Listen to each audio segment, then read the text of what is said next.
বরগুনা সমিতি কুয়েতের সভাপতি শাহিন মৃধার স্বদেশ প্রত্যাবর্তন উপলক্ষে বিদায় সংবর্ধনার আয়োজন করা হয়েছে। বিস্তারিত ডেস্ক রিপোর্টে।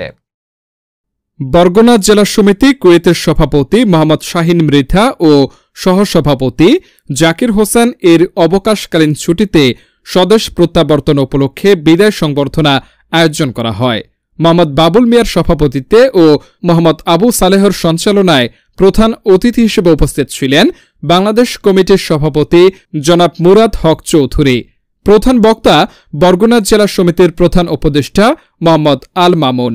বিশেষ অতিথি আলহাজ নাসির হাওলাদার, কামরুজ্জামান টিটু, জাইদুর রহমান, আরিফ রহমান শাহিন, শাহজালাল তালুকদার মোহন, সহসভাপতি বরগুনা জেলা সমিতি মোহাম্মদ শাহজাহান মীর, সাংগঠনিক সম্পাদক মোহাম্মদ কামাল হাওলাদার, যুগ্ম সাধারণ সম্পাদক মোহাম্মদ সবুজ মৃধা, যুগ্ম সাধারণ সম্পাদক মোহাম্মদ ইকবাল সর্দার, প্রচার সম্পাদক সুহেল মিয়া, দপ্তর সম্পাদক মোহাম্মদ দেলোয়ার মৃধা। অনুষ্ঠানের শুরুতেই কোরআন তেলাওয়াত করেন আব্দুস সাত্তার তালুকদার। অনুষ্ঠানটি কুয়েত সিটির রাজবাড়ী হোটেলে বৃহস্পতিবার দিবাগত রাতে অনুষ্ঠিত হয়। অনুষ্ঠান শেষে দুইজনকে আজীবন সম্মাননা ক্রেস্ট ও বরগুনা জেলা সমিতির কুয়েত সভাপতি মোহাম্মদ শাহিন মৃধা ও সহসভাপতি জাকির হোসেনকে ক্রেস্ট প্রদান করা হয়।